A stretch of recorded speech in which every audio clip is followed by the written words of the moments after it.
இறையியல் முதல் நிலை என்ற தலைப்பில் ஆசான் பள்ளி மாணாக்கருக்கு ஆசான் மா. செந்தமிழன் அவர்கள் நடத்திய பாடம்.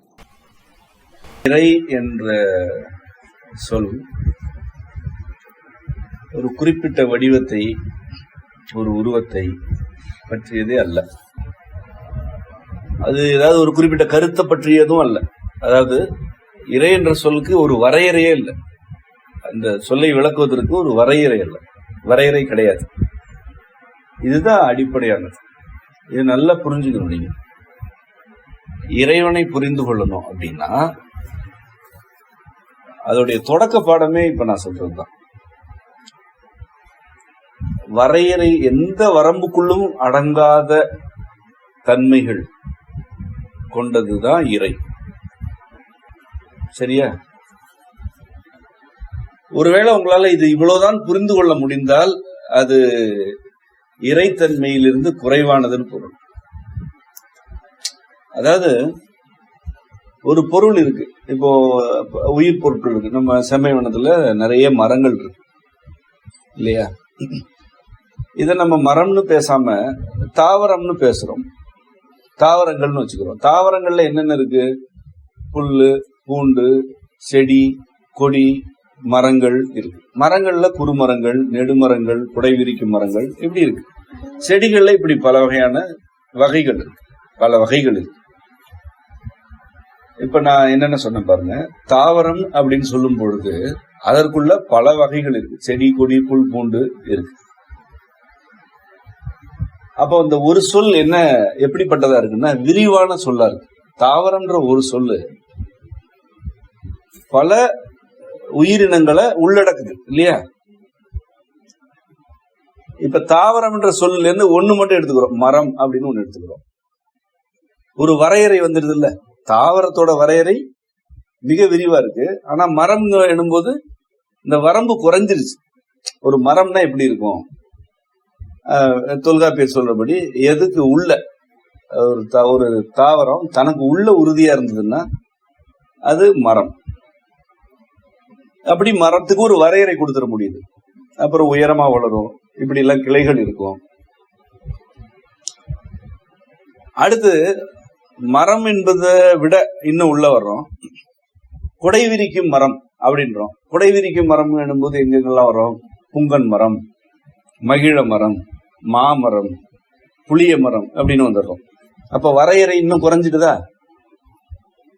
அடுத்து நேரடியா ஒரு புளிய மரம் அப்படின்னு சொல்றோம். புளிய மரம்ன்றது மிக மிக குறைந்த வரையறை. புளியங்காய் காய்க்கணும், அது பழமாகணும், இலை இப்படி இருக்கணும், அதோட உடல் அமைப்பு இப்படி இருக்கணும், இப்படி எல்லாம் இருந்தாதான் அது புளிய மரம். இதுல இருந்து நீங்க என்ன புரிஞ்சுக்கணும் அப்படின்னா, ஒரு மர வகையை சொல்லும் பொழுது அது கண்ணுக்கு தெரியுது, அதை எல்லா வகையிலும் நாம் புரிந்து கொள்ள முடியும். இவ்வளவுதான் இதோட வரையறைன்னு தெரியும். அந்த புளிய மரம் என்ற பெயரை நீக்கிட்டு புளிய நீக்கிட்டு மரம் எனும் பொழுது வரையறை விரிவாயிடுது. அதுல எவ்வளவு மரம் இருக்குன்னே தெரியாது. இந்த பூமியில எத்தனை மரம் இருக்குன்னு தெரியுமா நமக்கு? எப்பவும் தெரியாது, யாருக்கும் தெரியாது. அதுவே அவ்வளவு மரம் என்று எடுத்துக்கிட்டாலே அது அவ்வளவு விரிவானது. ஆனா அதுக்கு ஒரு எல்லை இருக்கு. இப்ப தாவரம்னு போறோம். நம்ம தாவரம்னு போகும்போது அது கணக்கிலே வரல, கற்பனை பண்ணவே முடியல நம்மால. புல் வகைகள், இன்னும் சொல்ல போனா பல பாசி வகைகள் எல்லாமே தாவர வகை தான். பாசி எல்லாமே தாவர வகை தான். அப்படி எடுத்துட்டா கடல்ல எவ்வளவு பாசி இருக்கு, மலைகள்ல எவ்வளவு பாசி இருக்கு, ஒரு தொட்டியில எவ்வளவு பாசி இருக்கு. இப்ப தாவரம் என்ற இடத்துக்கு போகும்போது உங்களால ஒரு வரையறையா புரிஞ்சுக்க முடியல. உங்களுக்கு ஒரு கற்பனைக்கு அப்பாற்பட்டதா போயிடுச்சுல்ல. இந்த பூமியில் எவ்வளவு தாவர வகைகள் இருக்கின்றன அப்படின்னே தெரியாது. அவற்றோட வண்ணங்கள் என்ன தெரியாது. ஆனா நீங்க ஒன்ன பாக்குறீங்க, இது தாவரம்னு தெரிஞ்சுக்கிறீங்க. நீங்க பார்க்காதது அங்கதானே இருக்கு, பூமியில தானே இருக்கு. எல்லாத்தையும் பாத்திர முடியுமா? அப்படி பார்க்க முடியாது. அதே போலதான் விலங்குகள் அப்படின்னு எடுத்துட்டா அது ஒரு வரையறை இருக்கா? எவ்வளவு விரிவான வரம்பு அது. அதுக்குள்ள என்னென்ன இருக்கு? ஆடு, மாடு, சிங்கம், புலி, யானை, இப்படி நிறைய இருக்குல்ல. நேரடியா சிறுத்தை அப்படின்றது ஒரு விலங்கு, அதை எளிதா வரையறுத்தரலாம். அது உடல் இப்படித்தான் இருக்கும், கோடுகள் இப்படி இருக்கும், அது முகம் இப்படி இருக்கும், அதோட உணவு பழக்கம் இதெல்லாம் வரையறுத்தரலாமா? அதுக்கு ஒரு உருவம், தெளிவான உருவம் இருக்கு. அதுக்குன்னு சில நடத்தைகள் இருக்கு. அது இப்படிதான் நடந்துக்கும், இவ்வளவு வேகமா ஓடும், இதெல்லாம் தெரியுதுல்ல, எங்க வாழும் தெரியுது. ஆனா விலங்குன்னு சொல்லும் பொழுது நம்ம கற்பனை பண்ண முடியல இல்லையா? இந்த ரெண்டே இப்படி. இப்ப நான் அடுத்த ஒரு சொல்றேன், உயிரினம் அப்படின்னு சொல்றேன். உயிரினம்னு சொல்லிட்டா அதுக்கு என்ன வரையறை இருக்கு? அது நம்முடைய கற்பனைக்கெல்லாம் அப்பால எங்கேயோ இருக்கு. உயிரினம்னா நம்ம உடல்ல இருக்கக்கூடிய ஒரு செல்லும் உயிரினம் தான். கண்ணுக்கே தெரியாம இங்க நம்மை சுற்றி இருக்கக்கூடிய நுண்ணுடலிகள், செல்கள், ஒரு செல் உடலிகள் இருக்கு இல்லையா, எல்லாமே உயிரினம் தானே. காற்று முழுவதும் உயிரினம் இருக்கு. அப்போ உயிரினம்னு சொல்லும் பொழுது எவ்வளவு விரிவா இருக்குது. அந்த உயிரினத்திலிருந்து தாவரம் அப்படி வந்தா ஓரளவு புரியுது, தாவரத்திலிருந்து புல் அப்படின்னு வந்தா புரியுது, அதுல அருகம்புல்னு சொன்னா தெளிவா புரிஞ்சுது.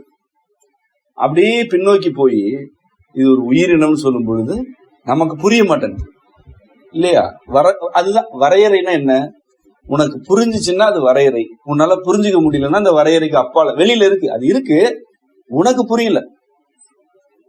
புரியலன்றதுனால அங்க இல்லைன்னு ஆயிடாது, நமக்கு புரியல அவ்வளவுதான். அது என்ன, அந்த கோட்டுக்கு வெளியில இருக்கு, ஏதோ ஒரு எல்லைக்கு வெளியில இருக்கு. இப்ப உயிரினம்னா நம்மால உண்மையிலே சொல்ல போனா சரியா சிந்திக்க கூட முடியல, தேங்கி போயிடுறோம் இல்லையா? ஒரு மலைப்பா இருக்கு. உயிரினங்களை பற்றி எல்லாம் நீ ஒரு ஒரு வரையறை போட்டு கொடுத்தா என்ன போட முடியும்? இது ஒரு வரையறையை போட முடியாது. இப்ப அடுத்து சொல்ற உயிர், உயிர் இனமெல்லாம் இல்ல, உயிர் அப்படின்னு சொல்ற. உயிர் என்பது என்ன? எது ஒரு உடலை செயல்படுத்துகிறதோ, எது அசைக்கிறதோ அதெல்லாம் உயிர் தானே. இப்ப நான் வெறும் உயிர்ன்ற சொல்லல, செடி இருக்கா, கொடி இருக்கா, இல்ல நுண்ணுடல் இருக்கா? இல்ல இல்லையா? வெறும் உயிர், எல்லாத்துக்கும் உயிர் இருக்கு. நமக்கு தன்னசைவு கொண்டது, வளர்ச்சி அடையக்கூடியது, எல்லாத்துக்குமே உயிர் இருக்குல்ல. காற்றுல உயிர் இருக்கு, காற்றுல உயிர் இருக்கிறதுனாலதான் நமக்கு அது அந்த உயிரை கொடுக்குது, அந்த உயிர் ஆற்றலை கொடுக்குது. அப்ப உயிரினம்னு சொல்லும் பொழுதாவது விலங்கு, தாவரம்னு பிரிக்கிறோம், நுண்ணுடலிகள்னு பிரிச்சிடறோம். உயிர்னு சொல்லும் போது அப்படி கூட பிரிக்க முடியலையே. ஏன்னா காற்றை எப்படி கட்டுப்படுத்த முடியும்?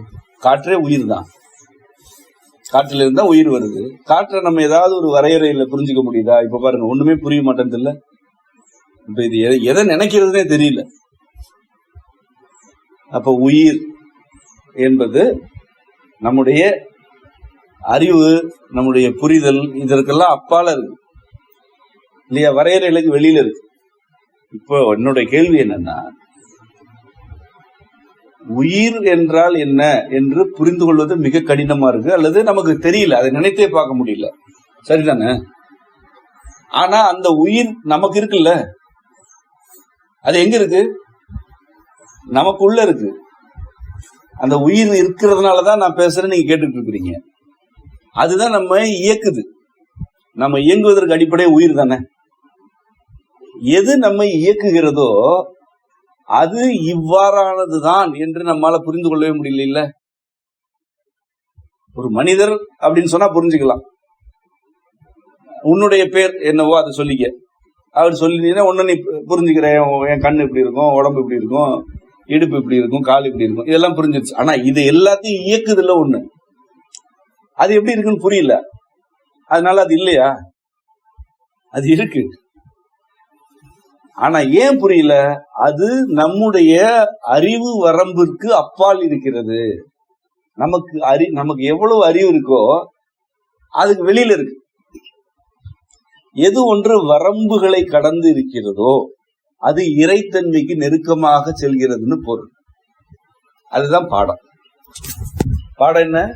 எது வரையறைகளை கடக்கிறதோ அது இறைத்தன்மைக்கு நெருக்கமாக போகுது, வேற எங்குமே போக முடியாது. வரையறைகளை கடந்து ஒண்ணு போகுது அப்படின்னா அது எதை நோக்கி போகும்? ஏதோ ஒரு மூலத்தை நோக்கி தானே போகுது அது. இப்ப உயிர் அப்படின்னு நான் சொல்றேன், உயிர் எங்கிருந்து வந்தது? ஏதோ ஒரு மூலத்துல இருந்து வந்தது. இப்ப நான் மூலம்னு ஒரு சொல்றேன், அது எல்லாம் புரியுதா? அப்படின்னா என்ன தெரியல. எல்லாவற்றும் இந்த ஐம்பூதங்களுக்கெல்லாம் மூலம் அப்படின்னு எதை சொல்லலாம்? ஆகாயத்துக்கு முந்தைய நிலையை சொல்லலாம். ஆகாயம் என்பது ஆதி, ஏதோ ஒண்ணுல இருந்து தானே ஆகாயம் வருது. முதல் பூதம் ஆகாயம், சரி, அது ஒண்ணு. இந்த ஒன்று எங்கிருந்து வருது? ஒரு சுழியில இருந்து தானே வருது. சுழியில இருந்து தானே ஒன்று வருது. அப்ப ஆகாயம் ஆதினா மூலம் என்ன நமக்கு தெரியல, அதுதான் மூலம், அது பேர் மூலம் அப்படின்னு. இப்ப நம்முடைய வடிவு நூல் கொள்கைப்படி அதுக்கு பேர் பரம். ஆகாயம் எங்கிருந்து வருதுன்னா பரத்தில் இருந்து வருகிறது. எங்கிருந்து வருது? பரத்தில் இருந்து வருகிறது. அதுதான் மூலம்னு சொல்றோம். சரி, பரம் எங்கிருந்து வருது? அது ஆற்றலில் இருந்து வருகிறது. இதை கற்பனை பண்ண முடியுதா? ஆனா வருது இல்ல, இருக்குல்ல, ஆற்றல்னு ஒண்ணு இருக்குல்ல.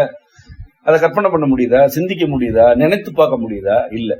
இப்ப மறுபடியும் இங்க இருந்து வாங்க. நீங்க உங்களுடைய பெயரோட உங்களை புரிஞ்சுக்கிறீங்க. இது என்னுடைய பெயர், என்னுடைய வயது, இது அடையாளம், இது எல்லாம் சொல்லிக்கிறீங்க. இது ஒரு வரம்பு, வரையறை. உங்களை ஒரு படமா வரைஞ்சிட முடியும். உங்களை பத்தி இவர் எப்படி அப்படின்னு கேட்டா சொல்லிட முடியும். சரியா?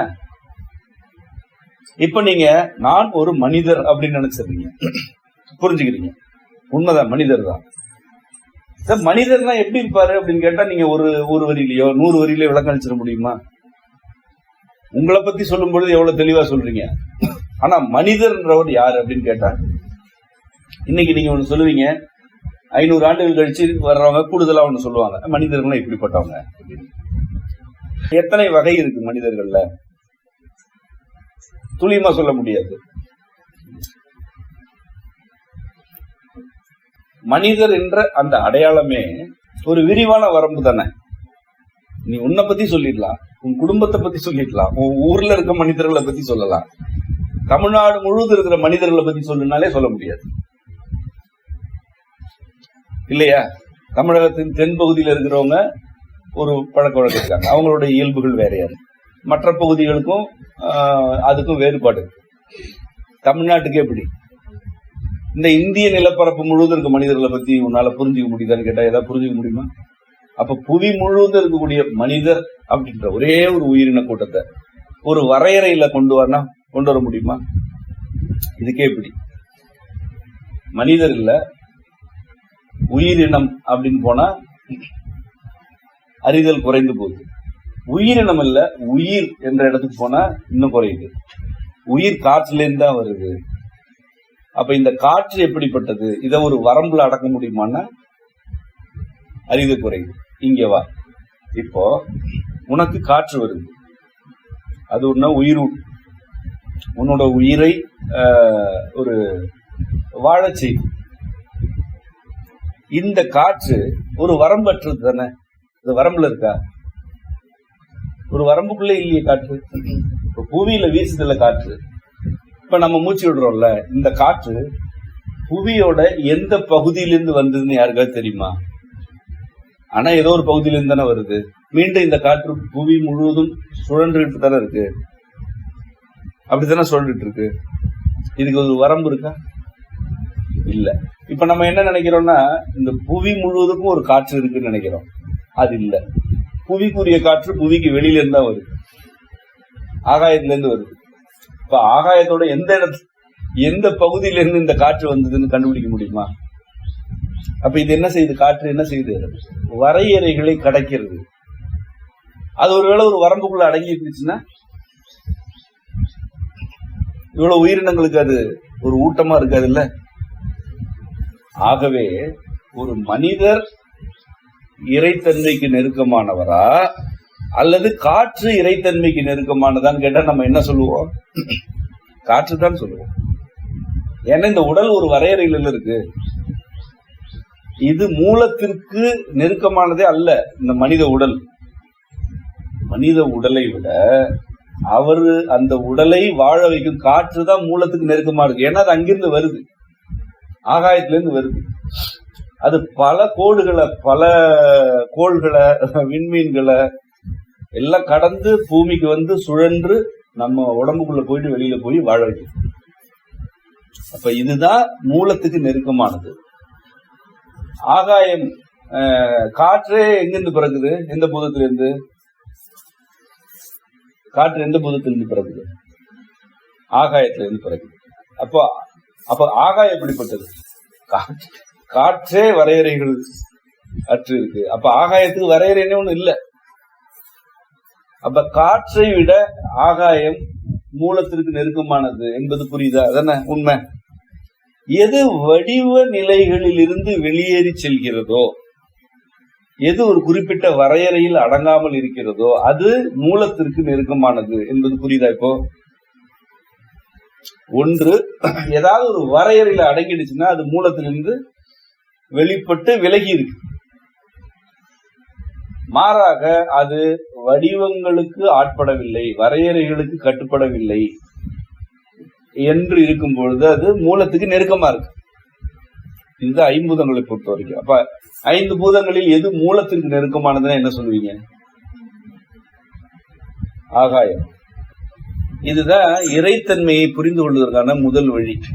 இந்த பாடம் இந்த வழி என்ன வழி?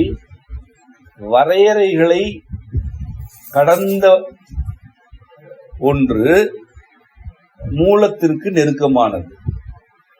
வரையறைகளுக்கு ஆட்படுதல், வரையறைகளுக்கு கட்டுப்படுதல் என்பது மூலத்திலிருந்து விலகிய நிலை. இது புரியுதா?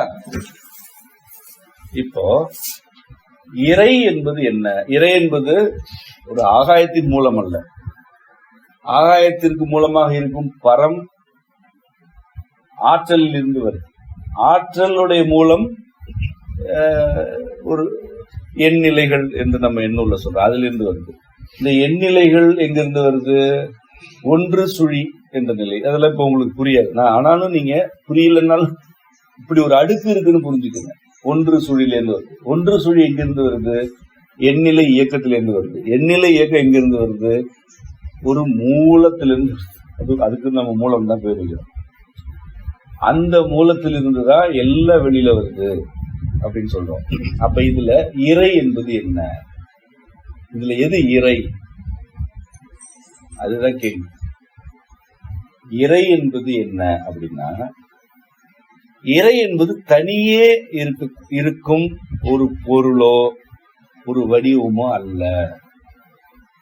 அப்படி தனியே எதுவுமே இல்லை. எல்லாமே இறைதான். இங்க இருக்கிற எல்லாமே இறைதான். எல்லா வடிவங்களும் எல்லா உருவங்களும் இறையின் வெளிப்பாடுகளே. அது என்னது? இறையின் வெளிப்பாடு. இந்த வெளிப்பாடுகளில் ஒன்று நாம். எவ்வளவு வெளிப்பாடுகள் இருக்கு. ஒரு புல் பூண்டு போல நாமும் ஒரு வெளிப்பாடு. சரியா?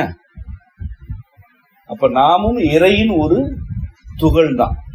நாமும் இறையின் துகள் தான். இறை வேற, நாம் வேறன்னு புரிஞ்சுக்க கூடாது. இறைவன் எங்கோ இருக்கிறார், இறைவி எங்கோ இருக்கிறாள், நம்ம வேண்டுனா வருவா அப்படின்லாம் புரிஞ்சுக்க கூடாது.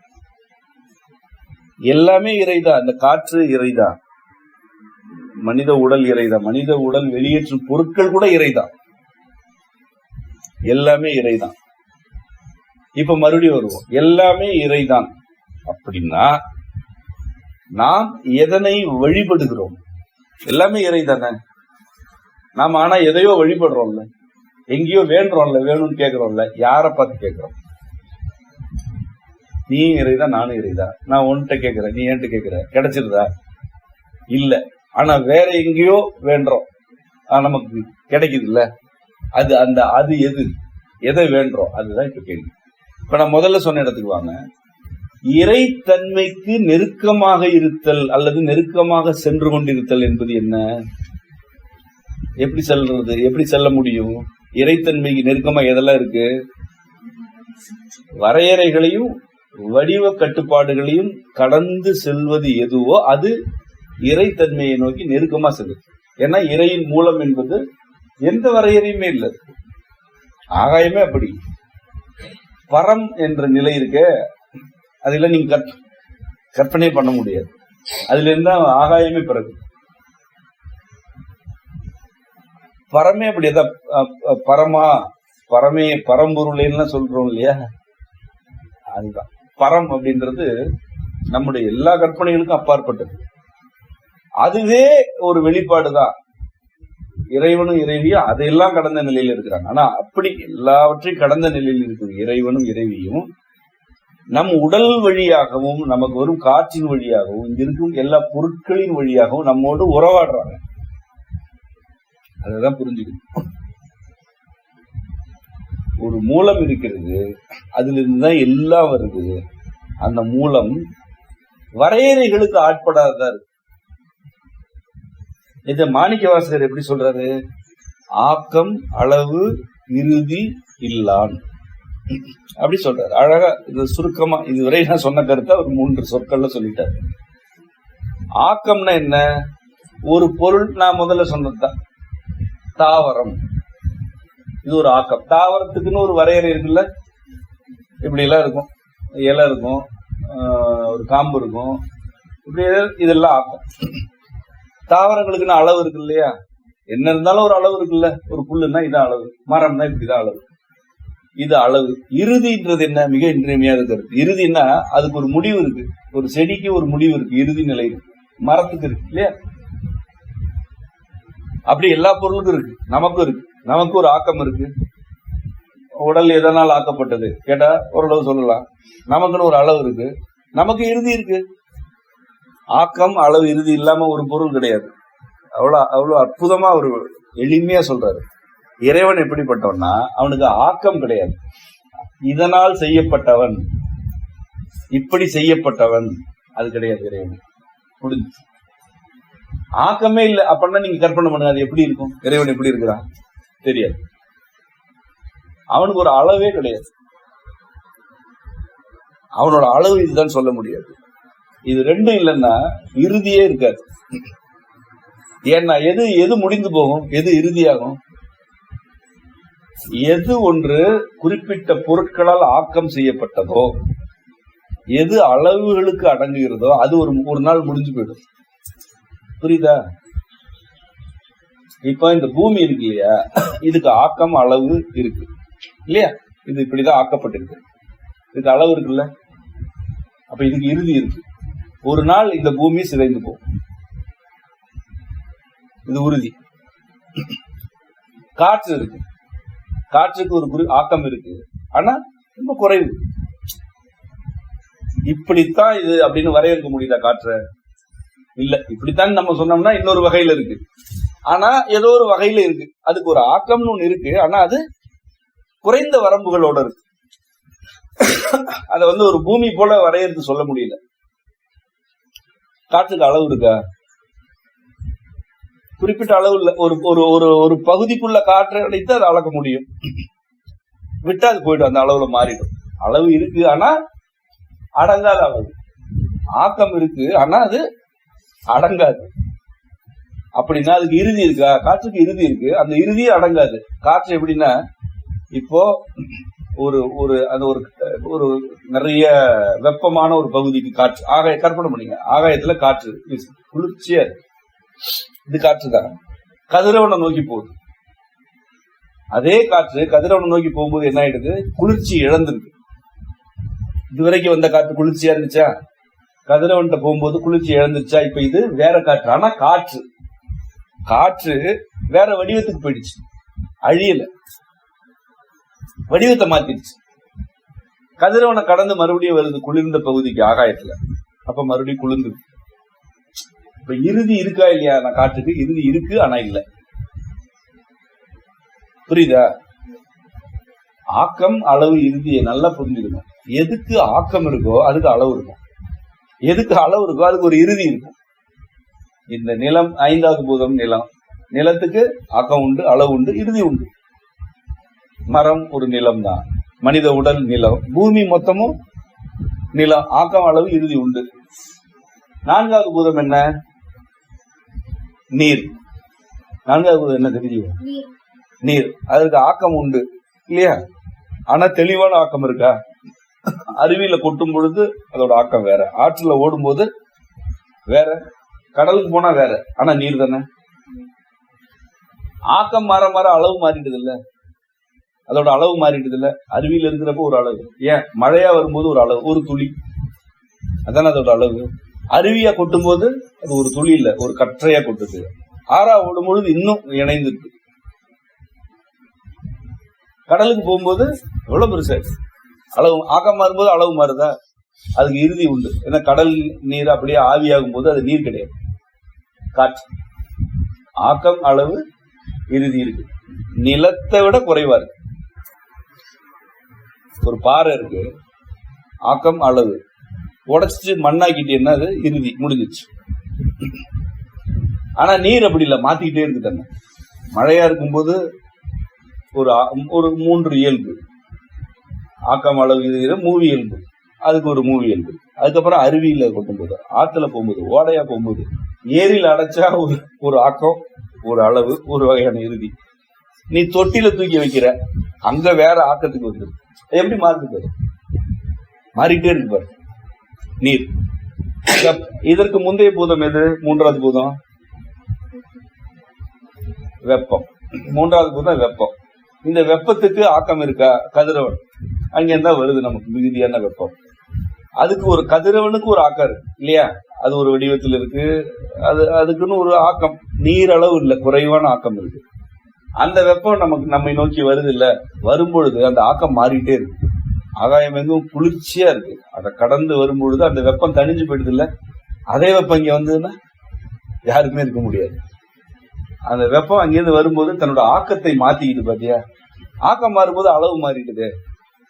அங்க என்ன வெப்பத்தின் அளவு இருக்கோ அது இங்க இல்ல. ஆக்கம் மாறினா அளவு மாறுது, அப்புறம் இறுதி ஆயிடுதுல்ல. இப்ப நம்ம உடம்புல வெயில வாங்குறோம், முடிஞ்சு போயிடுது. உடம்புக்குள்ள போற வெப்பம் என்ன ஆயிடுது? வாதமா, பித்தமா, கபமா மாற்றம் அடைஞ்சது. அப்போ ஆக்கம் நீருக்கு மாற்றம் அடைந்து கொண்டே இருக்குது. அதனை விட விரைவாக எதுக்கு மாறுது? வெப்பத்துக்கு மாறுது. இதெல்லாம் என்ன தெரியுமா பொருள்? இந்த வரம்புகளை கடக்கும் நிலைன்னு பொருள். இந்த பூமி இருக்கே, அதால ஒரு குறிப்பிட்ட வரையறையை கடக்கவே முடியல. கடந்தா அது கிடையாது, செதஞ்சிடும். ஆனா நீர் பூமியை விட கூடுதலா வரையறைகளை கடக்குது, மாத்திக்குது. அங்க ஒரு மாதிரி, குளத்துல ஒரு மாதிரி, குட்டையில ஒரு மாதிரி, தொட்டில அடைச்சா, ஒரு பாத்திரத்துல அடைச்சா அது வேற, மாத்திக்கிட்டே இருக்கு. மண் அப்படி செய்யாது. மண்ணு எங்க போட்டுச்சுன்னா அதே மண்ணு தான். அது மாறுறதுக்கு நீண்ட காலம் ஆகும். அதுக்குமே நீரோட துணை வேணும், தனியா அது மாறாது. மணல் நீ வெளியில எடுத்து வச்சாலும் மணல், மூட்டையில கட்டினாலும் மணல், தொட்டில கொட்டினாலும் மணல், தோண்டி புதைச்சாலும் மணல் இல்லையா? ஆனா நீர் அப்படி இல்லையே. ஒரு நொடிக்கும் குறைவான காலத்துல தன்னுடைய வரையறைகளை மாத்திக்கும். வெப்பம் அதை விட வேகமா, விரைவா வரையறைகளை கடக்குது. 2வது பூதம் எது? காற்று. இந்த காற்று எந்த ஆக்கத்திலேயாவது அடங்குதா? அதுக்கு ஒரு ஆக்கம் இருக்கு. வெப்பத்தை விட விரைவா அது தன்னோட ஆக்கத்தை மாத்திக்குது, அளவை மாத்திக்குது. நான் அழிய மாட்டேன், இறுதி வருது. ஆனா அது இறுதி அடையறது இல்லை. சில தன்மைகளை தாங்கிட்ட உடல்ல திருத்திக்கிட்டு வேற ஒன்னாயிடுது. இறுதி இருக்கு, ஆனா அதுல இருந்து விடுபட்டு வெளியில வருது. அடங்கும்னு நினைக்கிறோம், ஆனா அடங்கல. காற்று அடக்கிடலாம்னு நினைக்கிறோம், கட்டுப்படுத்தி வைக்கிறோம். என்னென்னவோ செய்து மனிதர்கள் கட்டுப்படுத்தி வைக்கிறாங்க. ஆனா அது பாக்குற வரைக்கும் அது அப்படி கட்டுப்பட்டு இருக்கு. சின்ன கசிவு கிடைச்சதுன்னா மொத்த உடல்ல மாத்திட்டு வெளியில போயிடுது. ஆகாயம் கட்டுப்படுத்தவே முடியாது. ஆகாயத்திற்கு ஆக்கம் உண்டு, அதற்கு அளவு உண்டு, அதுக்கு இறுதி உண்டு. நம்ம வடிவம் உள்ள அதை பற்றியில இது அந்த பாடம் உங்களுக்கு வேண்டாம். ஆனால் மற்ற 4 பூதங்களை ஒப்பிடும் பொழுது அது ஒரு ஆக்கத்திலும் அடங்காது, அளவிலும் அடங்காது. ஒப்பிட்டா இப்போ ஆக்கம் அளவு இறுதி இல்லாய் அப்படின்னு இறைவனை மாணிக்கவாசகர் பாடுறாரு. அப்படிதான் இறைவனை எப்படிப்பட்டவன்? அவன் இப்படித்தான் இருப்பான்னு சொல்ல முடியுமா? அவன் இந்த அளவுல அவனோட அளவு இதுன்னு சொல்ல முடியுமா? அவனுக்கு இறுதி உண்டா? இல்ல. நான் முதல்ல சொன்ன இடத்துக்கு வாங்க. எது வரையறைகளை கடக்கிறதோ அது இறைத்தன்மைக்கு நெருக்கமாக செல்கிறது.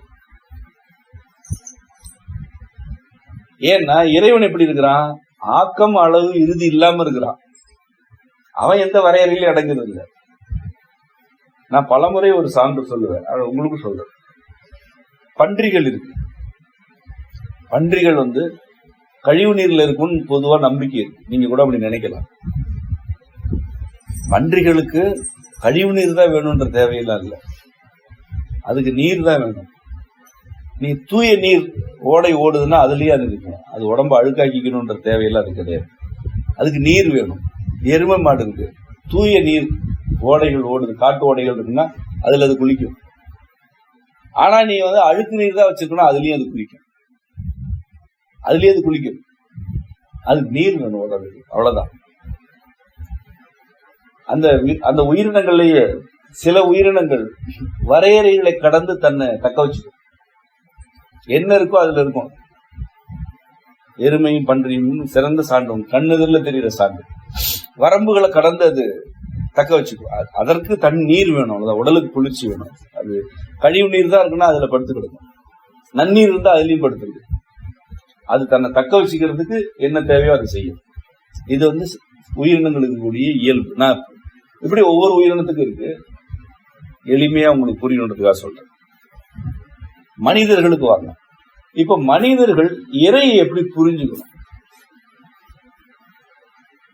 எது மனிதர்களுக்கு இறைவனையும் இறைவியையும் அறிமுகப்படுத்தும்? அதுதான் இப்ப கேள்வி. நீங்க யாரா இருந்தாலும் சரி, எப்போ உங்களுடைய உடல் என்ற வரையறைக்கு வெளியே சிந்திக்க தொடங்குறீங்களோ அப்பதான் இறைமைனா என்ன, இறைனா என்னன்னு உங்களால புரிஞ்சுக்கவே முடியும். நீங்க உங்களுடைய உடல், உங்களுடைய பேரு, உங்க படிப்பு, உங்களுடைய குணம், உங்களுக்கு பிடிச்சது பிடிக்காதது, உங்களுக்கு என்ன தேவை நினைக்கிறீங்க, அல்லது உங்களுடைய விருப்பம் எது நினைக்கிறீங்க, இதெல்லாம் மட்டும்தான் வச்சுக்குவீங்க, உங்களுடைய எண்ணத்துல அதுதான் இருக்கும்னா உங்களால இறையை புரிஞ்சுக்கவே முடியாது. ஏன்? இதுவரை நான் சொன்ன எல்லாமே வரையறைகள் தானே. நீ வரையறைக்குள்ள இருந்து வரம்பற்ற ஒன்றை எப்படி புரிஞ்சுக்குவ? நீ எப்படி புரிஞ்சுக்க முடியும்? நீ உண்மையிலேயே இறையியல் கற்க வேண்டும் அப்படின்னு விரும்புறீங்கன்னா நீ முதல்ல உன்னுடைய வரம்புகளை பற்றிய ஒரு ஆழ்ந்த பார்வை வேணும். நீ எதற்கெல்லாம் கட்டுப்படுற அப்படின்றத பத்தி உனக்கு பார்வை வேணும். நீ உன்னுடைய அடையாளத்துக்கு கட்டுப்படுறியா? நான் இப்படிதான், இவ்வளவுதான் நான் அப்படி நினைக்கிறியா? அப்ப உன்னால இறைய புரிஞ்சுக்க முடியும். நீ உன்னோட அறிவுக்கு கட்டுப்படுறியா? எனக்கு நிறைய தெரியும், நான் நிறைய படிச்சுட்டேன், நான் நிறைய புரிஞ்சுக்கிறேன் அப்படிலாம் நினைக்கிறியா? உனக்கு எந்த காலத்திலயுமே இறை பற்றிய அறிமுகம் கூட கிடைக்கும். உன் அறிவு தான் உனக்கு எல்லாமே. நீ பெருமைகளுக்கு ஆட்படுறியா? யாராவது பெருமைப்படுத்துறாங்க, நீ சிறப்பா வேலை செய்யற, நீ சிறப்பா படிக்கிற, இல்ல நல்லா எழுதுற, நல்லா பொறுப்பா இருக்கிற அப்படின்னு பாராட்டுறத நீ எடுத்துக்கிட்டியா? அது உனக்கு அப்படி ஒரு நீயே அப்படி நம்பிட்டேன்னு வச்சுக்க. உன்னை யாராவது பாராட்டிட்டே இருக்கிறாங்க, அதை நீ நம்பும் பொழுது நீ விளங்காம போற. அதை நீ நம்ப கூடாது, அதை நீ எடுத்துக்கவே கூடாது. எந்த பாராட்டையும் நம்ப கூடாது, எந்த பாராட்டையும் எடுத்துக்கூடாது. ஏன்? அந்த பாராட்டுகள் உனக்கு ஒரு கோடு போட்டிருக்கு, உன்னை ஒரு வரம்புக்குள்ள அடக்குது. அப்ப நீ என்ன செய்வனா, இப்படி மறுபடியும் பாராட்டு பெறும்படி நான் நடந்துக்கணும்ன்ற இடத்துக்கு போற, சிக்கிற. அங்கதான் நீ சிக்கிற. நீ நல்லா வேலை செய்யற அப்படின்னு பாராட்டுறாங்களா? அதை நீ எடுத்துக்கிறியா? எடுத்துட்டா நீ விலகுற, இறைவன்ட்டு விலகுற. நல்லா வேலை செய்ய வேண்டியது உன்னுடைய இயல்பு, அது பாராட்டுதற்குரியதே அல்ல. நீ பொறுப்பாதான் இருக்கணும். ஒரு மாடு பொறுப்பா இருக்கா? மாடு பொறுப்பா தானே இருக்கு.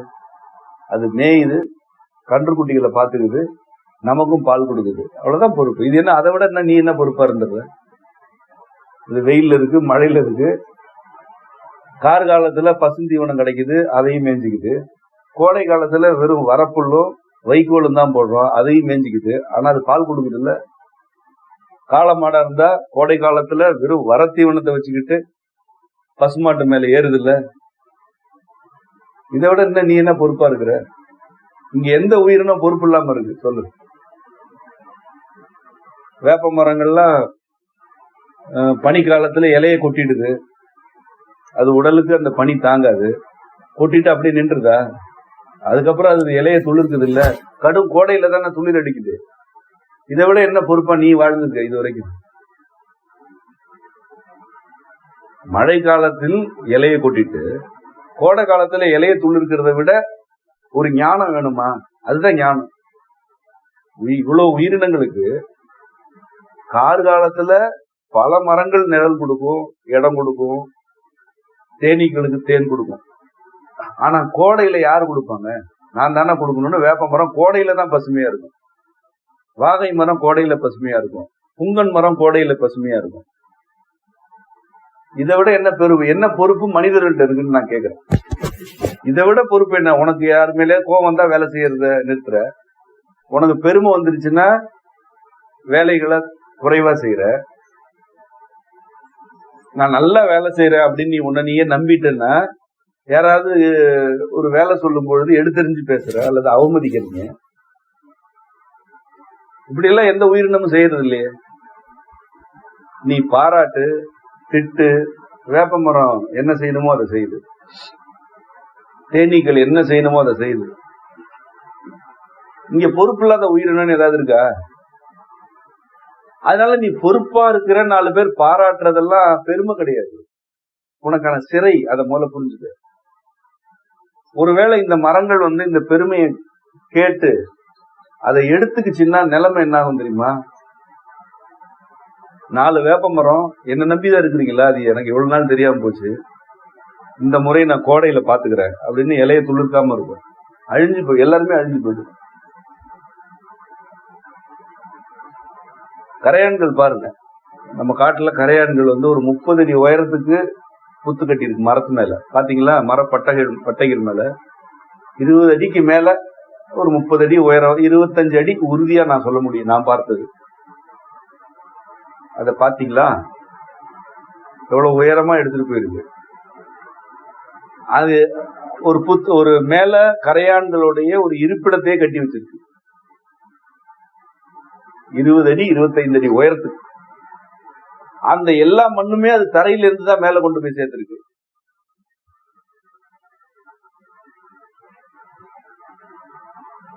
கரையான் ஒரு நாள் 2 நாள் தான் வாழும்.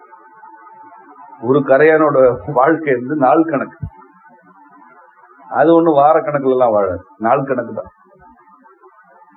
ஒரு கரையான் தன்னுடைய உடல்ல மண்ணை எடுத்துட்டு 30 அடி உயரத்துக்கு மேல போயிட்டு திரும்ப கீழே வந்து கூடு கட்டிட்டு திரும்ப வரும்போது இறந்து போயிடும். அவ்வளவுதான் அதோட வாழ்நாளே.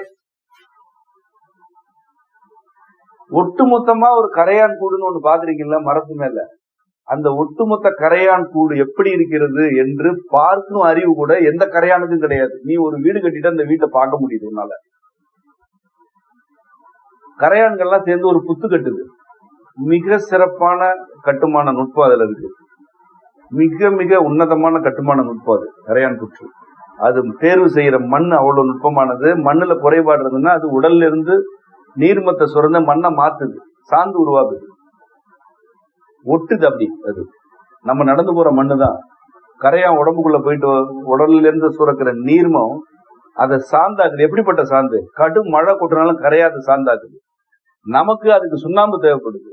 கரையான் நம்ம எந்த மண்ணுல சுண்ணாம்பு கலந்து வீடு கட்டுறோமோ அதே மண்ணுல சுண்ணாம்பு இல்லாமலே மழையில் தாக்கு பிடிக்கக்கூடிய ஒரு வீட்டை கட்டுது. ஒரு கரையான் புற்று கட்டி முடிப்பதற்குள் பல 100 தலைமுறைகள் பிறந்து செத்து போகுது. அதை நீங்க புரிஞ்சுக்கணும். பெருமைன்னா என்னன்னு தெரியணும் உங்களுக்கு. நீங்க ஒருவேளை பெருமைப்பட்டீங்கன்னா அது எவ்வளவு இழிவானதுன்னு புரியணும். கரையான் புற்று சிறப்பானது நம்ம தான் பாராட்டுறோம், அது கரையானுக்கு தெரியாது. ஏன்னா முழுமையான கரையான் புற்று எப்படி இருக்குன்னு எந்த கரையானுக்குமே தெரியாது. அந்த முழுமை யாருக்கு தெரியும்? அப்போ யாரோ ஒருத்தர் அதோட வடிவத்தை கொடுத்துதானே அது கட்டுது. அது எப்படி யாருமே கொடுக்காம புவி முழுவதும் கரையான் புற்றுக்கு ஒரே இலக்கணம் இருக்கும்? ஒரு வடிவம் எங்க இருந்தோ வருது, இதுதான்ப்பா இலக்கணம், இதை இப்படிதான் கட்டணும் அப்படின்னு ஒரு கருத்து வருது இல்ல? அது புவியில எல்லா இடத்துக்கும் பொருந்தது. இந்த கரையான்கள் புத்தகம் எழுதல இல்லையா, அது போய் படிக்கல, அது கட்டுன கூட்டம் அது பார்க்கல, ஆனா கட்டுது. அப்ப பாடம் எங்கிருந்தோ வந்துட்டு தானே இருக்கு. இன்னைக்கு நேத்து இல்ல, பல கோடி ஆண்டுகளா ஒரே பாடம் வந்துட்டு இருக்குல்ல. ஒரு இலக்கணம் ஒரு அளவு வருது இல்ல. யார் கொடுக்குறா? அதை கொடுக்கறதா இறை. கரையானுக்கு தான் என்ன செய்யறோன்னே தெரியாது. ஆனா அது செய்யறது சிறப்பா இருக்கு, உன்னதமா இருக்கு. ஒருவேளை கரையான்களுக்கு இப்படி வந்துச்சு, கற்பனை பண்ணீங்க, கரையான்களுக்கு வந்து ஆயுள், இனிமே நீ 10 ஆண்டுகள் வாழ்வு அப்படின்னு கரையானுக்கு ஒரு ஆயுள் கிடைச்சிச்சு. நீ என்ன செய்யறன்றத முழுமையா பார்க்கலாம், அதை பத்தி நீங்க உங்களுக்குள்ள பேசிக்கலாம் அப்படின்னு வந்துருச்சுன்னா, இந்த கரையான்லாம் இப்ப ஒரு 20 நாள் 30 நாள்ல ஒரு கூடு கட்டிடுது. கரையான் புற்று கட்டுது இல்ல, அது முதல்ல செய்யாது. அதான் 10 ஆண்டுகள் இருப்போம்ல, பொறுமையா கட்டுவோம் அப்படின்னு 2-3 ஆண்டுகள் கூட கழிச்சு கட்டும். கட்டினதுக்கு அப்புறம் எல்லாம் மேல ஏறி நின்று பார்க்கும், இவ்வளவு அழகானதை நம்ம தான் கட்டணுமா அப்படின்னு பெருமை வரும். அதுக்கப்புறம் ஏன் இதை எப்படி கட்டணும், வேற மாதிரி கட்டலாம் அப்படின்னு வடிவத்தை மாற்றும், அழிஞ்சு போகும்.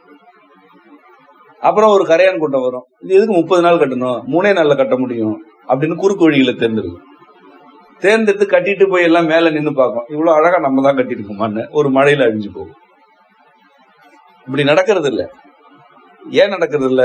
அதுக்கு என்ன, தாங்கள் என்ன செய்கிறோம் என்பதன் முழுமையை பார்க்கும் அறிவு கூட கிடையாது. அதனால அதுகளுக்கு பெருமை இல்லை. ஆனா உங்களுக்கு என்ன வழங்கப்பட்டிருக்கு, நீங்க ஒரு வேலை செய்றீங்க, நீங்க என்ன செய்றீங்க, ஒரு வேலையை நீங்க செய்றீங்க, அந்த வேலையோடைய ஒரு முழுமையை பாக்குறீங்க. பார்க்கும் பொழுது உங்களுக்கு பெருமை ஏறுது, 4 பேர் பாராட்டுறாங்க, அப்புறம் உங்களுக்கே வந்து பெருமை ஏறுது.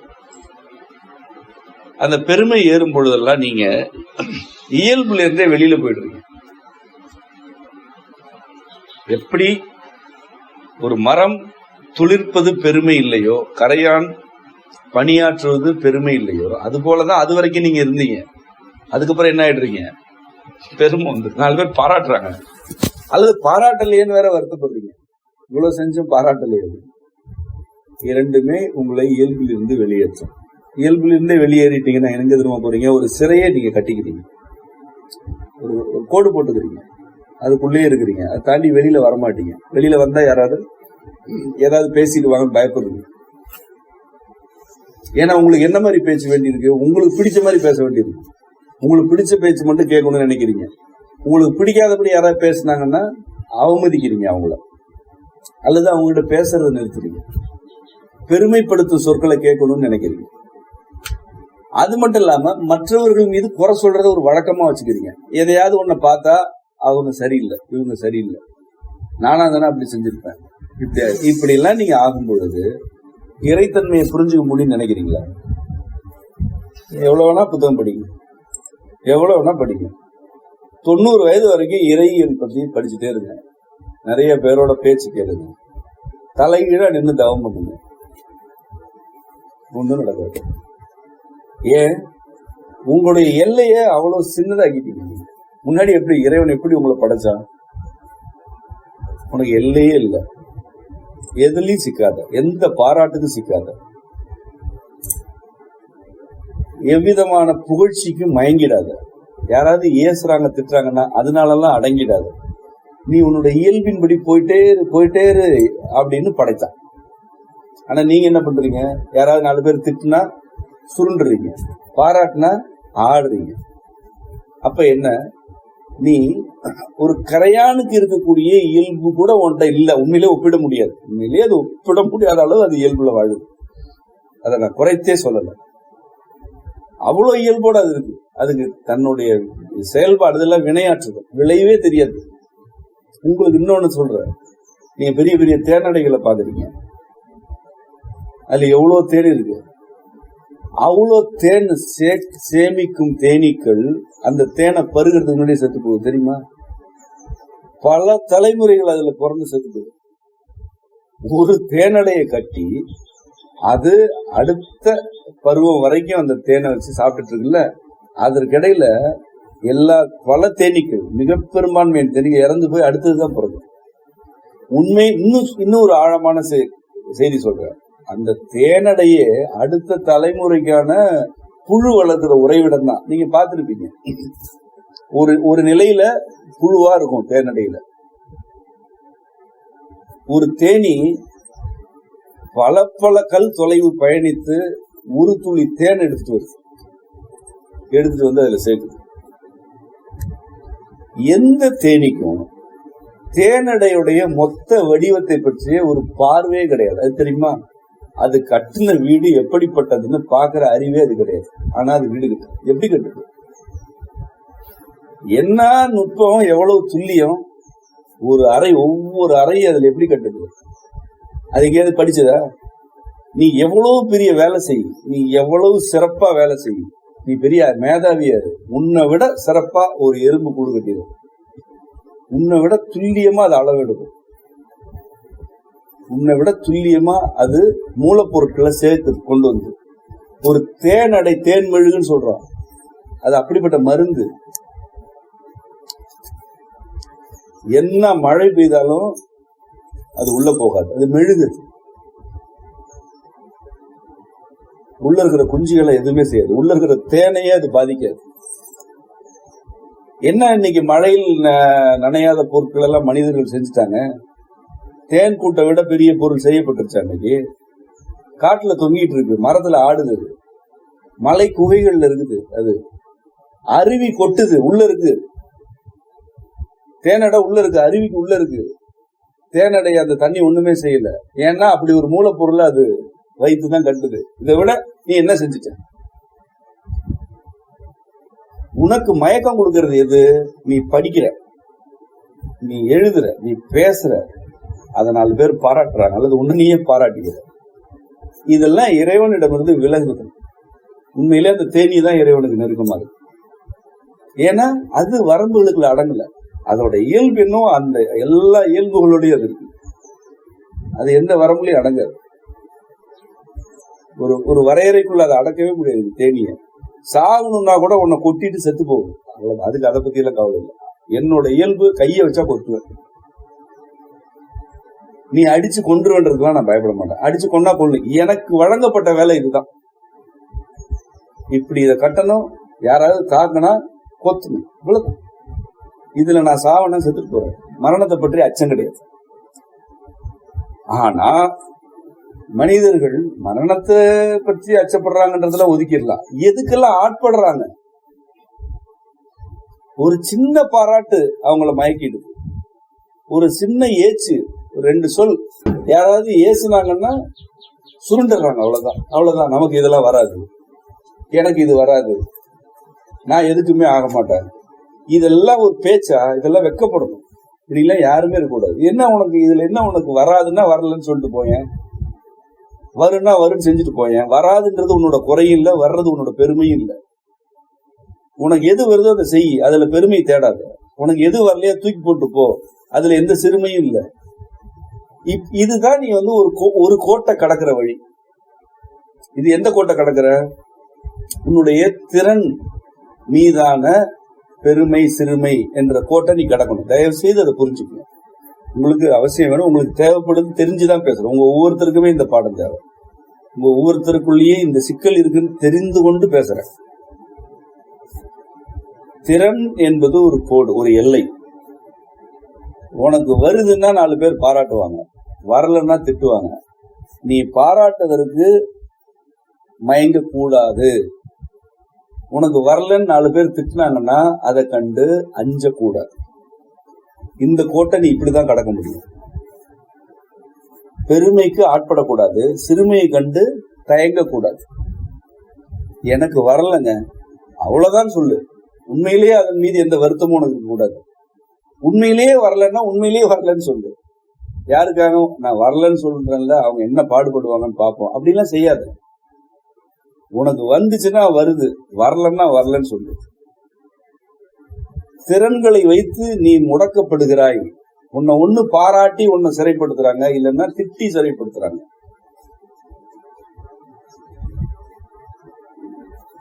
இதுதான் நீ கடக்க வேண்டிய முதல் கோடு. இது நல்லா புரிஞ்சுக்க. மீண்டும் சொல்றேன், இங்க இருக்கக்கூடிய 3, 7, 10 பேருக்கும் இதுல பாடம். நீங்க 10 பேரும் இதுல சிக்கி இருக்கிறீங்க. ஒரு சிலர் பெருமையில சிக்கி இருக்கிறீங்க, ஒரு சிலர் பற்றாக்குறையில சிக்கி இருக்கிறீங்க. எனக்கு இதெல்லாம் வரல அப்படின்னு சிக்கி இருக்கிறீங்க. ஒரு சிலர் எனக்கெல்லாம் எவ்வளவோ தெரியும் சிக்கி இருக்கிறீங்க. நீங்க 2 பேருமே உருப்பட முடியாது. நீங்க 2 பேரும், இந்த 2 வகையினரும் 120 ஆண்டு வாழ்ந்தாலும் அடிமையா தான் வாழ்வீங்க. நீ ஒண்ணு பெருமைக்கு அடிமையா இருப்ப, இல்லைன்னா சிறுமைக்கு அடிமையா இருப்ப. உனக்கு இயல்பா வருதா செய், வரலையா வரலன்னு சொல்லு. வர்றதுனால நீ பெரிய ஆள் கிடையாது, வராததுனால நீ சிறிய ஆள் கிடையாது. நீ மீண்டும் இதுல ஒரு ஐயம் இருந்துச்சுன்னா பாரு, எறும்ப பாரு, தேனியை பாரு, பறவைகளை பாரு, அது ஏதாவது புகார் செய்தா, ஏதாவது பாராட்டு. உனக்கு தான் ஏன் தூக்கணாங்குருவி கூடுக்கு சிறப்பு, தூக்கணாங்குருவி கூடு சிறப்புன்னு தூக்கணாங்குருவிக்கு தெரியாது. அதுதான் இறைத்தன்மை. இறைத்தன்மையில அதெல்லாம் வாழுது. ஆகச் சிறப்பான ஒன்றை செய்துவிட்டு அதை பற்றி எந்த விதமான மதிப்பீடும் இல்லாமல் எது நகர்கிறதோ அது இறைத்தன்மையில தான் வாழுது. நீ தான் பாராட்டிட்டு இருக்கணும், இது எவ்வளவு சிறப்பான தெரியுமா, அது அடுத்த கூடு கட்ட போயிடும். அதுதான் இறை வாழ்க்கை, இறைத்தன்மையில வாழ்றது. நீளவால் குருவி நம்ம தோட்டத்து செம்மைவனத்துக்கு வருது, 3 வண்ணங்கள்ல வருது. இவ்வளவு அழகா இருக்கே அப்படின்னு நீ பாக்குற, அது தன்னை அழகுன்னு நினைக்கல, அதெல்லாம் அப்படி நினைக்கல. அது அதோட இயல்புல இருக்கு. உனக்கு அது அழகு. இன்னொரு உயிரினத்தை பாக்குற, இது அழகா இல்லைன்னு நினைக்கிற, அதை பத்தி அது கவலைப்படுறதே இல்லை. நீ அழகுன்னு சொல்றதுனால அங்க அழகு வந்துடுறது இல்லை, அழகு இல்லைன்னு சொல்றதுனால இருக்கிற அழகு போயிடுறது இல்லை. உன்னுடைய பார்வை அது. எந்த உயிரினத்துக்கும் அப்படி ஒரு மதிப்பீடு கிடையாது. நீ ஏன் அப்படி இருக்கக்கூடாது? என்ன உன்னை எது தடுக்குது? 4 பேர் அழகுன்னு சொன்னா உனக்கு எங்கிருந்து பெருமை வருது? அழகு இல்லைன்னு சொன்னா எங்கிருந்து சிறுமை வருது? நீ யாரோ அதுதான் நீ. நீ எப்ப பெருமைகளுக்கு ஆட்படுறியோ அப்போ நீ உன்னுடைய இயல்பு எவ்வளவுன்னு பாக்குற வாய்ப்பு கூட உனக்கு இந்த பிறவிலே கிடையாது. நான் எங்க உங்களை கூப்பிடுறேன்? உனக்குள்ள எவ்வளவு இயல்புகள் இறைவன் வழங்கி இருக்கிறான்னு எல்லாத்தையும் பாரு. இந்த வாழ்க்கையை நீ அப்படி பாரு. எதுலையுமே தேங்காத, எங்கேயும் தேங்காத, எந்த வரம்புக்கும் அடங்காத, இயல்புகளை விரிச்சுட்டே போ. வா வா இன்னும் வா இன்னும் வா இன்னும் வான்னு நான் கூப்பிடுறேன். ஒண்ணு செஞ்சுட்டியா, சிறப்பா இருக்கு, நானும் உன்னை கட்டி பிடிக்கிறேன். வா, சிறப்பா செஞ்சுட்ட, நான் கட்டி பிடிக்கிறேன், உனக்கு முத்தம் கொடுக்குறேன், உன்னை கொஞ்சுறேன். அங்க நிக்காத, வா அடுத்து வா, அடுத்து என்ன இருக்குன்னு பாப்போம். வா, இங்க 4 பேர் நீ செஞ்சதை பாராட்டிட்டு இருப்பாங்க, சிக்காத.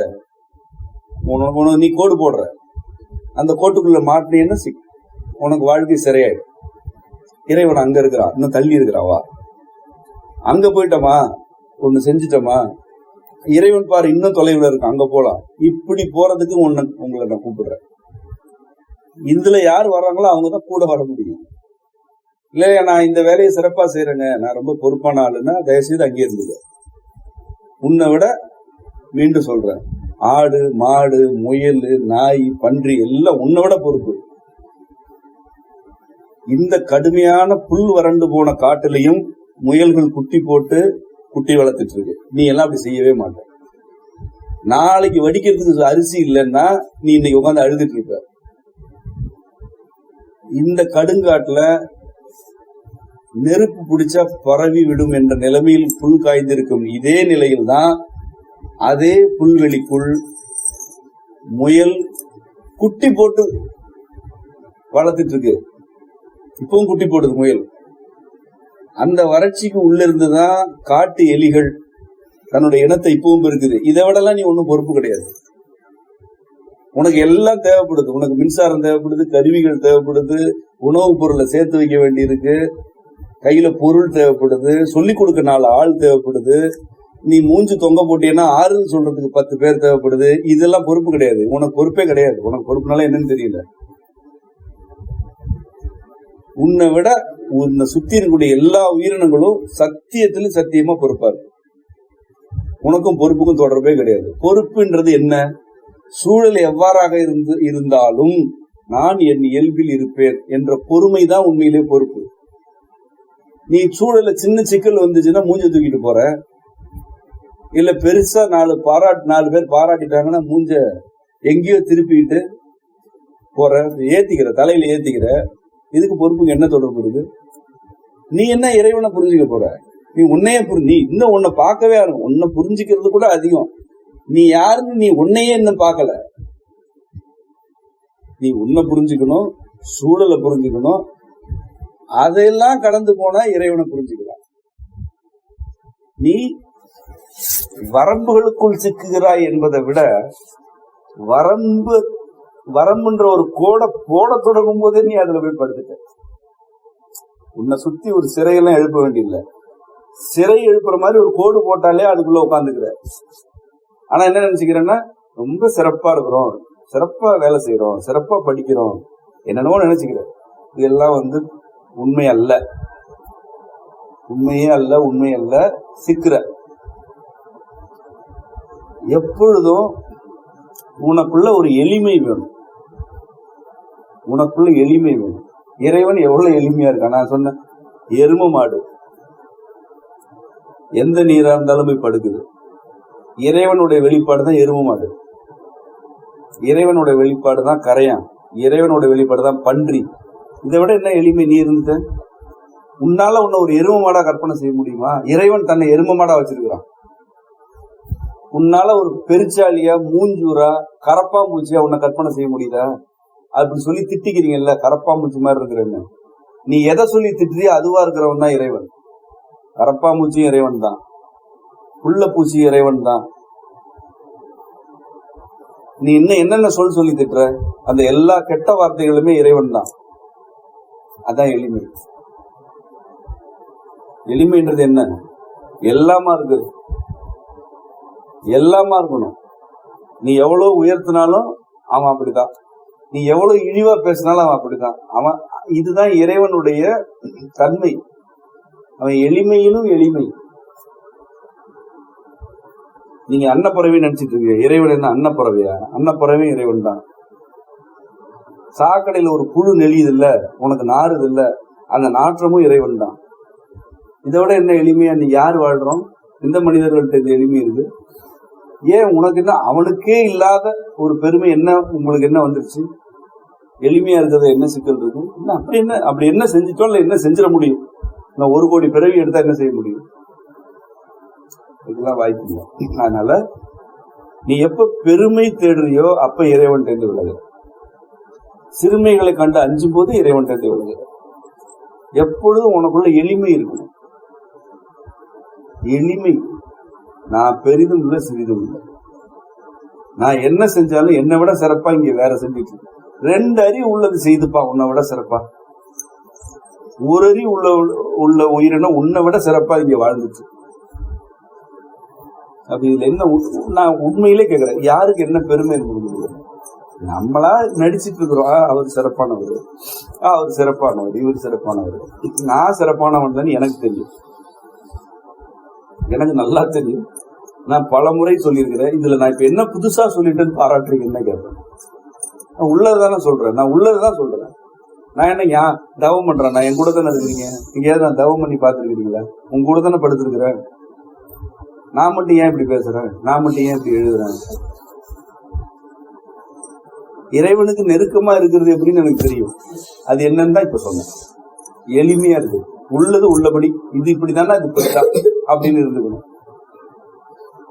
4 பேர் பாராட்டுறாங்கன்றதுக்காக ஒருவேளை நான் அந்த பெருமையை மண்டையில ஏத்திக்கிட்டேன்னா நான் விலகுறேன் இறைவன். யாருக்காக விலகுறேன்? வீணா போனவன்லாம் பாராட்டுறான்னு நான் மனிதர்கள் எல்லாரையும் சொல்றேன். மனிதர்கள் எல்லாருமே வீணா போறவங்க தான். ஏன்னா மற்ற உயிரினங்கள் ஒரு செயலை செய்யும் போது அந்த செயலோட விளைவை பற்றி கவலைப்படாம செய்யுது. ஆனா மிகச்சிறப்பான விளைவை கொடுக்குது. நீ பால் கறக்குறல்ல,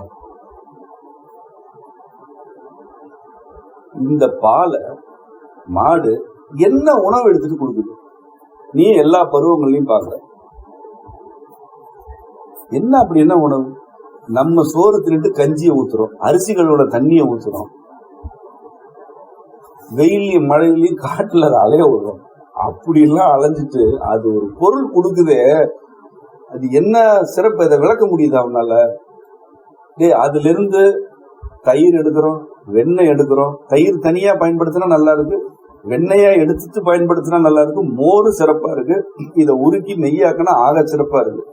அது ஒரே ஒரு பொருள் கொடுக்குது. அதை 4 5 பிரிச்சா அந்த 5 சிறப்பா இருக்கு. அது என்ன அப்படி என்ன அது சிறப்பான உணவை சாப்பிட்டுச்சு? நம்ம கழுவி ஊத்துன தண்ணி நம்ம செருப்பு போட்டுட்டு நடக்கிற காடு, இதுல என்ன கிடைக்குதோ அதை சாப்பிட்டுட்டு அது ஒரு பொருள் கொடுக்குது. அந்த பொருளை நம்மால புரிஞ்சிக்க கூட முடியல, அவ்வளவு சிறப்பா இருக்கு. சாணி போடுது, அதை தூக்கி மண்ணுல போட்டா செடி வளருது. இது எங்க போய் சொல்றது?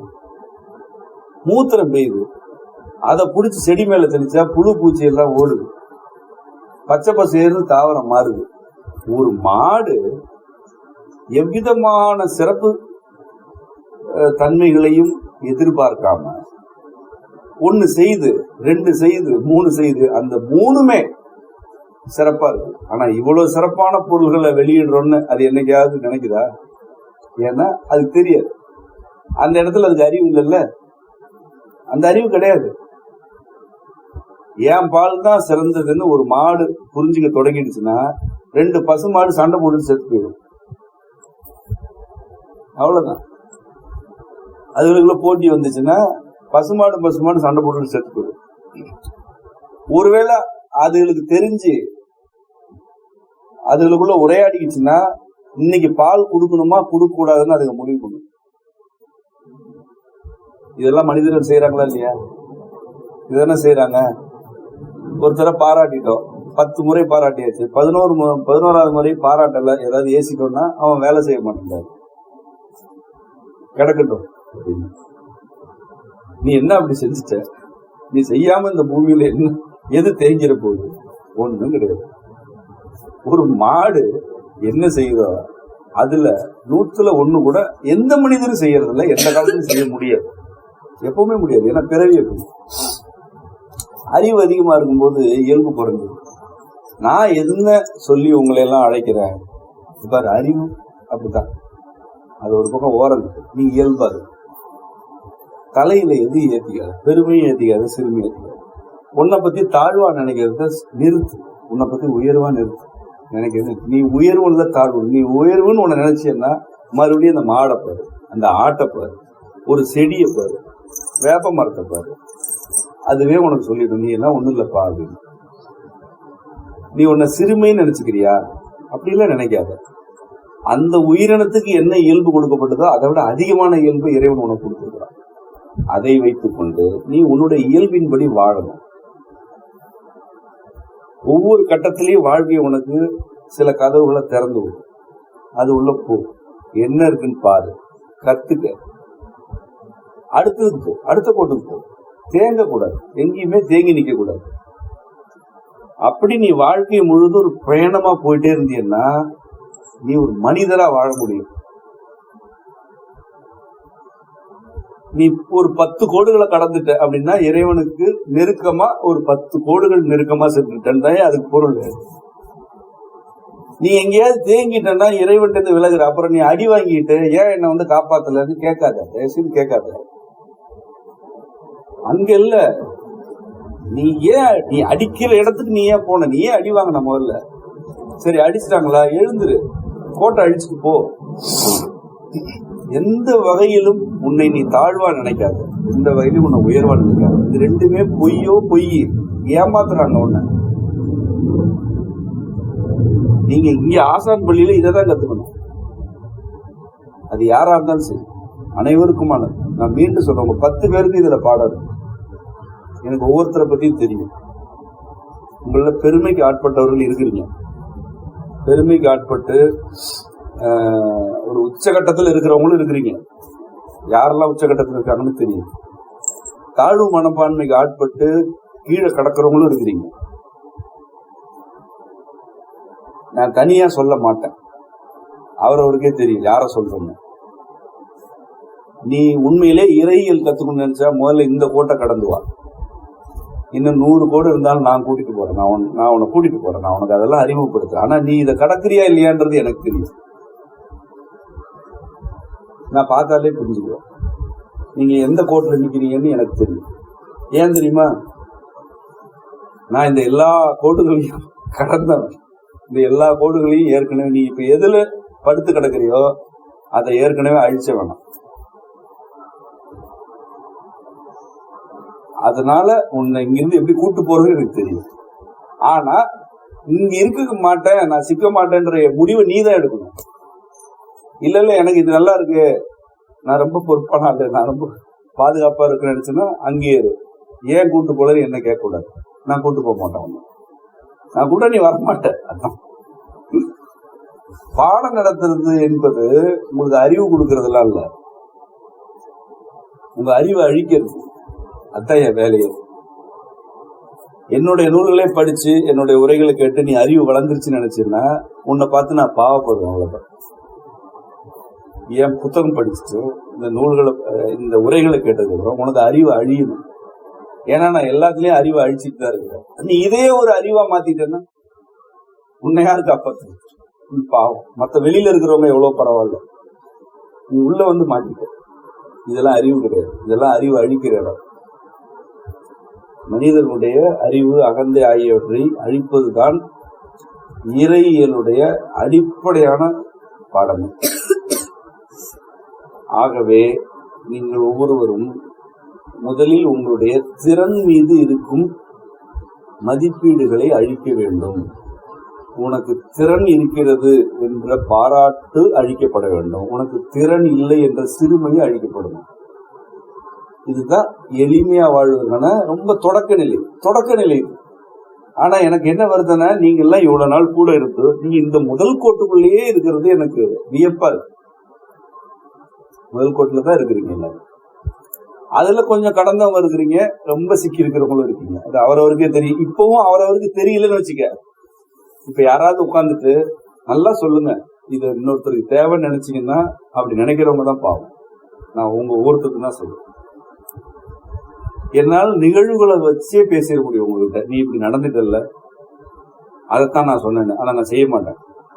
நீயே புரிஞ்சுக்கிட்டா வா, இல்ல யாரையாவது சொல்ற நினைச்சுட்டா நினைச்சிட்டு அவ்வளவுதான். நீ பயணம் என்னோடு பயணிக்க முடியாது, அவ்வளவுதான். என்னோட தொடர்ந்து பயணிக்கணும்னா 4 பேர் மாலை போட்டாங்களா, அந்த மாலையெல்லாம் தூக்கி குப்பையில போட்டுட்டு வரதாந்தாவா. 4 பேர் செருப்பால் அடிச்சாங்களா, தொடச்சிட்டு வரதாந்தாவா. அடிச்சுட்டானே உட்காந்து அழுதுட்டு. மாலை போட்டாங்க, நான் இங்கே இருந்துக்கிறேன்னா படுத்துங்க. செருப்படியும் தூக்கி போடணும், மாலையை போட்டாலும் தூக்கி போடணும். அப்பதான் என்னோட வர முடியும். ஏன்னா நான் இப்ப உங்க கூட பேசிட்டு இருக்கிறப்ப 4 பேர் என்ன செருப்பால அடிச்சுட்டு தான் இருக்காங்க. தங்களுடைய எண்ணங்களால என்ன செருப்பால தான் அடிச்சுட்டு இருக்காங்க. எனக்கு தெரியும். 4 பேரோ 400 பேரோ அடிச்சுட்டு தான் இருக்காங்க. அதை விட அதிகமான பேர் என்னென்னவோ சொற்களால என்ன பாராட்டிட்டு தான் இருக்காங்க. நான் அதையும் எடுத்துக்க மாட்டேன், செருப்படியும் எடுத்துக்க மாட்டேன். பாரு, இதுவும் நான் இல்ல, அதுவும் நான் இல்ல. நீ பாராட்டுறதுக்காக நான் உன்னை செய்ய மாட்டேன், நீ திட்டுறதுக்காக நிறுத்திட மாட்டேன். என்னுடைய போக்கு என்னவோ அதுல நான் போயிட்டு இருக்கேன் என்று நான் போறேன். அப்ப இப்படி வர்ற ஒருத்தனோட யாரால வர முடியும்? இப்படி ஒருத்தன் கூட வரணும்னு நீங்க விரும்புறீங்கன்னா நீங்க எப்படி இருக்கணும்? அதற்கான முதல் கோடை பத்தி தான் நான் பேசிக்கிறேன். இதை கடந்து வரணும். இது மிக எல்லாருக்கும் மறுபடியும் சொல்றேன், சிறுமிகளா இருந்தாலும் நான் சொல்றேன், உங்க எல்லாருக்குமே இதுல பாடம். யாரையும் போட்டியா நினைக்க கூடாது, யாரு மேலேயும் பொறாமப்படக்கூடாது. யாரும் உனக்கு போட்டி நினைச்சேன்னா நீ விலகுற, இறைவன் விலகுற. இங்க யாரும் யாருக்கு போட்டி கிடையாது. மத்தவங்களுக்கு தெரியலையேன்றியா? மத்தவங்களுக்கு தெரியாது, உனக்கு தெரியணும். அங்கதான் நீ என் கூட இருக்கிற. உனக்கு அவங்களுக்கு என்ன வேறுபாடு? அவங்க போட்டி இருக்குன்னு நினைக்கிறாங்க, இடத்த புடுங்க வந்துட்டு தான் நினைக்கிறாங்க. உனக்கு உண்மை தெரியணும்ல, எந்த இடமும் யாரோடதும் கிடையாது, வர்றோம் போறோம், அவ்வளவுதான். அந்த உண்மை உனக்கு தெரியணும்ல. அப்ப உனக்கு யார் போட்டி? உனக்கு யாரும் போட்டி இல்ல. உன் மேல யாருக்கும் பொறாமை வரக்கூடாது. வந்தாலும் நீ யார் மேலேயும் பொறாமப்படக்கூடாது. இதெல்லாம் தவிர ஒரு நடைமுறை சொல்றேன், எப்பொழுதும் எளிமையா பழக பழகி. எளிமையா, நான் மீண்டும் சொல்றேன், நீ எதெல்லாம் கெட்ட வார்த்தை நினைக்கிறியோ அந்த கெட்ட வார்த்தைக்குரிய உயிரினமா இருக்கிறவன் தான் என்னுடைய இறைவன். என் தந்தை எப்படிப்பட்டவன்? நீ எது இழிவுன்னு கருதுறியோ அந்த சொல்லுக்கும் உரியவன் அவன். உனக்கும் தந்தை நினைச்சா, உண்மையிலே நீ அப்படி நினைச்சா நீயும் அப்படிதான் இருக்கணும். நான் என் தந்தை நீ ஏன் சொல்ற? அந்த உண்மையை நான் புரிஞ்சுக்கிட்டேன், அந்த உரிமையில சொல்றேன். நீயும் அந்த உண்மையை புரிஞ்சுக்கிட்டீன்னா நீ சொல்லு, அவனே என் தந்தைன்னு சொல்லு. சும்மா சொல்லாத, புரிஞ்சுட்டு சொல்லு. அப்ப நெருங்கிடுற அவன்கிட்ட.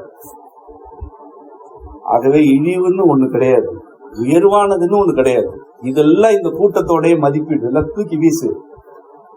யாருக்கும் துன்பம் தராத வழி நம்முடைய வழி. யாருடைய துன்பத்துக்கும் நம்ம பொறுப்பல்ல, யாருடைய உரிமைகளையும் நம்ம கொடுங்க போறதில்லை. நாம் நம்முடைய இயல்புகளில் வாழ பழகுவோம் என்பது முதல் நிலை. நான் மீண்டும் சொல்றேன், உங்களை முதல் கோட்டுக்கு தான் கூப்பிட்டுருக்கேன். நீங்க தொடர்ந்து வரீங்கன்னா நான் அடுத்தடுத்த பகுதிகள் எல்லாம் உங்களுக்கு அறிமுகப்படுத்தும். ஏன்னா இறையியல் என்பது அது ஆகாயம். இப்ப நீங்க முதல் கோட்டுக்கு வரீங்க, உங்களுக்கு இதை நான் அறிமுகப்படுத்துகிறேன். நீங்க நல்லா இதுல தெளிவடைந்து நான் சொன்னபடி வாழ்க்கையை பார்த்து நல்ல பக்குவம் அடையும். பக்குவம் அடைஞ்சா வரலாம், இல்லைன்னா வர முடியாது. அதுக்கப்புறம் நீங்க பாடம் படிக்கலாம், இறையியல் நூல் படிக்கலாம், நான் என்ன ஏதாவது நூல் எழுதினா படிக்கலாம், அதை பத்தி அதுல என்ன தெரியுமா இருக்கு அப்படின்னு பேசலாம். அதுல ஒண்ணு இல்லை. நீ என்னதான் நான் என்ன படிச்சுட்டா எழுதுனேன்? எல்லாம் இறைவன் யாருக்கு அணுக்கமா இருக்கான், யாருக்கு நெருக்கமா இருக்கிறான்? எனக்கு எது தெரியாது, உண்மையிலே இருக்கிறவனுக்கு நெருக்கமா இருக்கிறான். நடிக்கிறவன்ட்ட இல்ல, நடிக்கிறவன்ட்ட கிடையாது. நெருக்கமா இருக்கிறதுன்றது உண்மையா நெருக்கமா இருக்கும். இறைவனுக்கு நெருக்கமா இருக்கிறது என்ன? இந்த வரம்புகள், அறிவு போட தூக்கி போடுற, நான் அறிவாளி இல்ல, முட்டாள். உண்மையிலேயே முட்டாளா நினைக்கணும். பெருமைக்கு முட்டாள்ன்றதே நான் பெருமைக்கு சொல்லக்கூடாது. அப்படி நிறைய பேர் சொல்றத பாக்குறேன். அப்படி எளிமை உங்ககிட்ட வரும்போது இறைவனை நோக்கி நீங்கள் ஒரு கோடு நகர்கிறீர்கள். இதுதான் இறையியலோட அறிமுகம்.